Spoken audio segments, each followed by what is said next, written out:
joining us now on this Monday show in his usual weekly spot. Ladies and gentlemen, Kurt Warner. Yeah.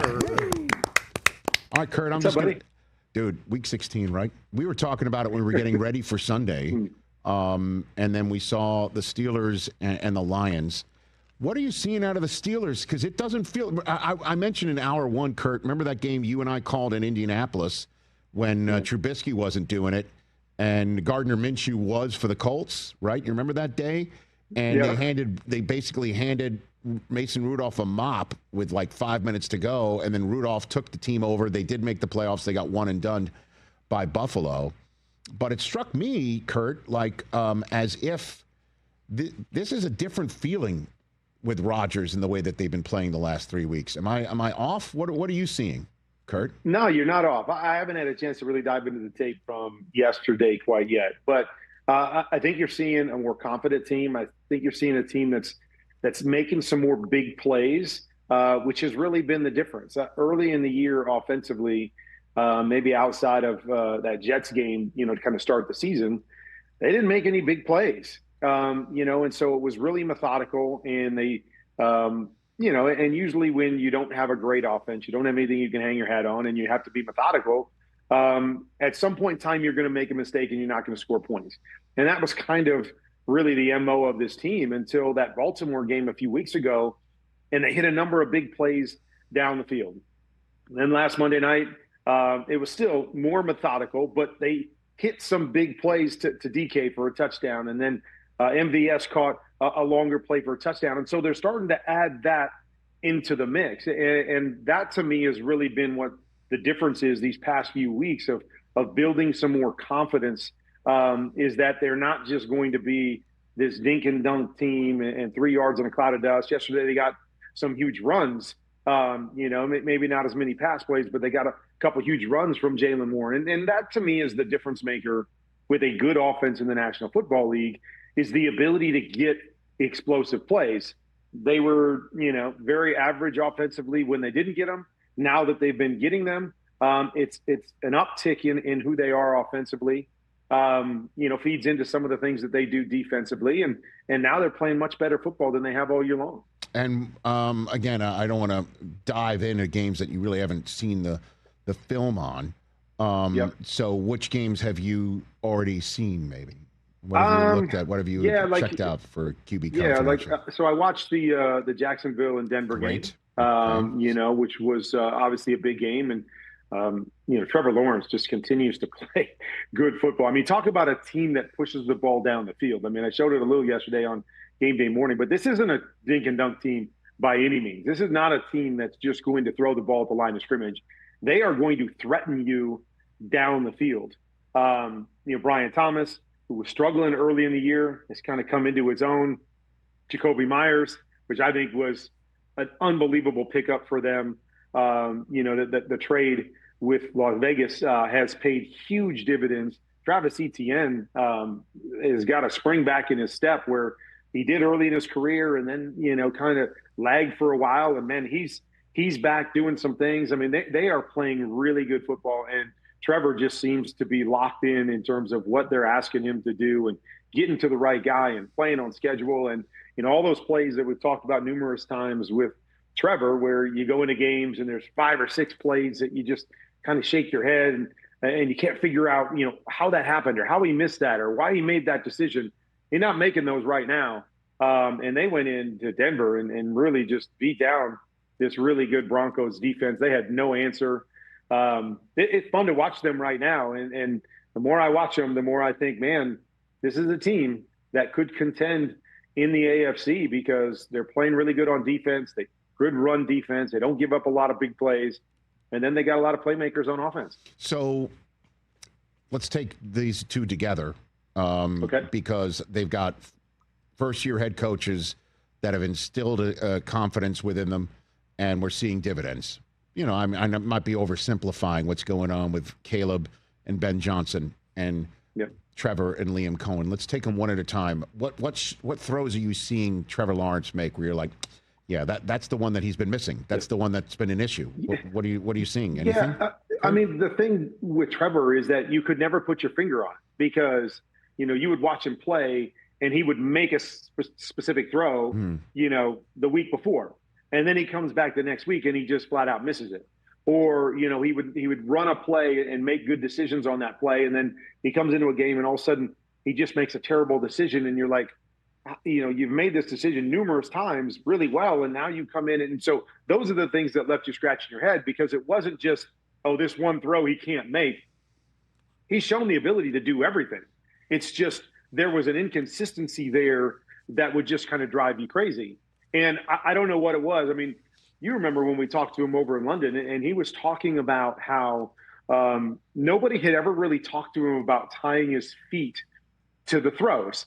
And I was dumbfounded by it. I'm like, You're serious? Nobody's talked to you about your drop connecting to the throw that you're making, and so you're on time and on schedule? And he's like, no, my drops have always kind of been the same, and I just kind of do it and go play. And he said this year, they're focusing more on that. So maybe that's a little bit of the detail, like getting your feet set and getting them lined up, and having a purpose behind every drop that you take so it connects and your body is ready to make those. So I don't know. I mean, I look forward to having a conversation with them and seeing how that progressed from the time that we talked to him in London. But I think part of it too is getting comfortable with an offense. We always ask the question, how long does it take a quarterback to get 100% comfortable in a new system with what the coach is asking him to do? And that was another thing that he mentioned. A lot of things in the run game where I got to check to this and that, and little things that I have to see. And so he was still trying to find his groove with that. And these last 3 or 4 weeks, he seems to be in that groove, know exactly what he's looking at, and then being able to be lined up to make those big throws over and over again. So what about Caleb? What are we seeing out of him? He just looks like a totally different guy. I mean, the ball just flies out of his hand, man. And it doesn't matter what platform he's on, off platform, on the run. And he's so terrific escaping.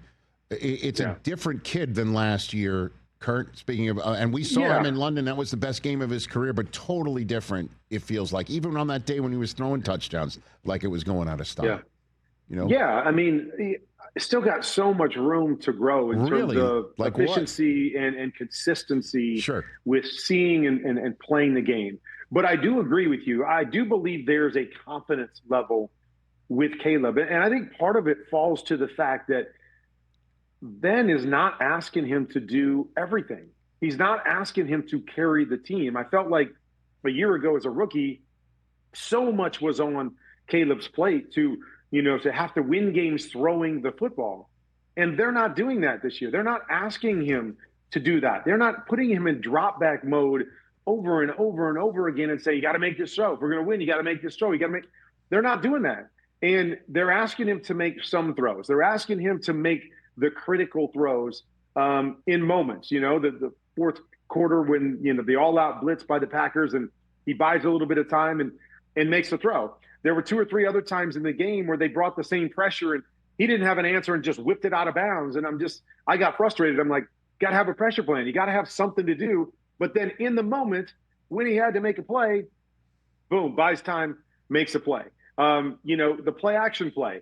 I mean, what a great design by Ben Johnson. They've been in kind of that heavy set. They've been running the football the whole game. They were right there on the cusp of field goal range. And so, the Packers are thinking, okay, we got to attack the line of scrimmage. They're going to run the ball, and we got to stop them from getting into good field goal range with the wind and everything going on.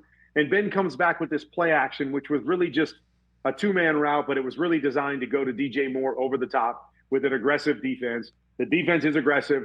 He gets one-on-one.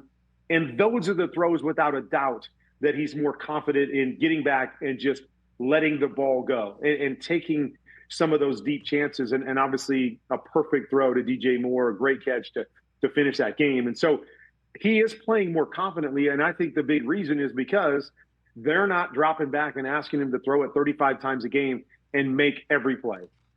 They're asking him to make some situational plays throughout a game. And then, as you said, create, buy a little bit of time, do the special things that you do. And that's enough right now. We don't need you to carry this football team. And I believe that's taken a huge weight off of Caleb's shoulders and allowed him to play more free and more confident than he did last year. Okay, so here we go now with 2 games to go for most. the playoff field is essentially set. I mean, the Lions would need a lot of help to make it. Yeah. Same thing with the Ravens, and the Colts have a kind of a chance here. It would be incredible to watch Phillip Rivers pull that off. So if we look at the current wild card teams in the AFC, you've got the Texans, the Bills, and the Chargers. We're seeing the Chargers on Saturday against the Texans. I can't wait to call that game with you on Saturday, man. I mean, 21 wins combined. We are so lucky to have that game on NFL Network to kick off the Saturday doubleheader that finishes up on Peacock. Then you've got in the NFC, you've got the 49ers who play tonight as the 6th seed and the Rams as the 5 seed. Wow. With the Packers sitting right there. Okay. I mean, and so, put it all together. I want to ask you, Rams, 49ers, Packers, Bills, Chargers, Texans. You can put your marker on one team to make a run. Yeah. You still putting it on the Rams? Gracious. You still putting it on the Rams? I am still putting it on the Rams because I think they've got more ways to beat you than anybody else. But as you go through that, you tell me, a wild card team that one of those division winners is going to want to play. Nope. I mean, tell me which one you want to play of all of those. Like, as you're sitting to see how this thing shakes out, it's like, do I want to play Justin Herbert and the Chargers? Do I want to play Josh Allen? Do I want to play that Texans defense? I mean, are you kidding me? I mean, the 49ers and the Rams, 49ers obviously have been banged up, but they're playing good football. They still have a chance to get the number 1 seed if they went out and beat Seattle. I mean, unbelievable. You're not going to want to play Seattle. And then Green Bay, obviously, maybe the one team right now without Micah, that difference maker on defense, and then Jordan Love, seeing what happens with him and concussion protocol and what happens at quarterback there. They're a team right now, still with a couple weeks left of maybe limping in a little bit, but still, I mean, that's not a team to me that you want to play because you know what they're capable of anytime out. I mean, they were the number 1 seed or number 2 seed, 2 weeks ago. So, man, that is a tough road for any of those division winners to pick who you want. But yes, I will circle the Rams. I think they're the most complete team of all of those teams. But yeah, I mean, I could see a number of those teams winning at least a couple games in the playoffs. Yeah, man. I mean, the Chargers have won 4 in a row, and that's not even close to the longest win streak in the AFC, which now belongs to Houston. And the last 4 wins have been in games with Stroud back from his concussion. It's, by the way, I saw this stat because, again, I'm a lead pipe wielding professional, Kurt, who's ready for the Saturday game before Sunday NFL game day morning and Monday Rich Eisen Show. 3 different shows, 3 different days. There is an I in Rich and Eisen, so let me say that. Listen, it's the first 4-game win streak of Stroud's career. He's never won 4 starts in a row. So he's playing well. That defense is playing well. Herbert started yesterday's game with 3 touchdown drives in a row. That's a rarity for the Chargers on offense. It's hard to choose. And then you see the Bill. Have you watched the Bills film from yesterday? You did. I did watch the Bills. Okay, so then walk me through. Cleveland's no joke. Obviously, I think I'm not telling any tales out of school that the defensive player of the year resides in Cleveland, Ohio. But what are you seeing out of the Bills and Josh Allen as they take on the Eagles? What a fun game that's going to be in Week 17, Kurt. Yeah, that's going to be a good one too. Actually, the Bills won that game yesterday running the football. But that's really been the strength of their team all year long. And so that to me is where they've got to hang their hat. And what a hard thing to say when you've got Josh Allen, but that's where they're at their best. They're not great in the passing game, whether that's just weapons on the outside. I talk about it about every week on game day morning is that, it always depends to me on what Josh Allen we're going to get. I believe the best version of Josh Allen, and I know a lot of people don't, is the one that plays on schedule, in the pocket, sees it, gets it out, doesn't get impatient in the pocket, doesn't get through his reads too fast and look to run, but plays the game. He's really good when he does that. When he gets away from that, and I thought he did yesterday a number of times, kind of getting through things too fast and missing some things in front of him, that's when it's feast or famine. And there are definitely times where it's feast, right? When Josh Allen does those things and puts on the cape, as we always say, and makes unbelievable plays. But I think there's just as many negative plays that are created or plays that are missed when he does that as well. So it's finding that balance of saying, I am a pocket passer. I am a guy that plays on schedule. That's where I'm best. And then when something transpires and I have to put on the cape, that's when I need to do it and not, get caught in, okay, I need to be Superman this entire game and I need to try to make a play every time I drop back. That to me is not when they're at their best. And, it's been kind of a roller coaster ride this year with Josh at times. Sometimes he plays in the pocket and it's awesome. When he played against the Texans, man, he was running around. I mean, even yesterday, he took a 22-yard sack. He took one against the Texans as well. It was like 20-some yard sack. And it's just when it's like, just throw the ball away sometimes. Like, just let it go. But that's such a part of who he is running around, and then he ends up making a play. But it's being able to balance that out against good football teams where those plays don't hurt you. And so that, to me, is what I'm going to be watching down the stretch. Do they lean in more to the run game? Can Josh lean into more of playing on schedule? And then just being Superman at a few distinct moments when they need him and help them get some wins in the playoffs. Man, what else did you see before I let you go, man?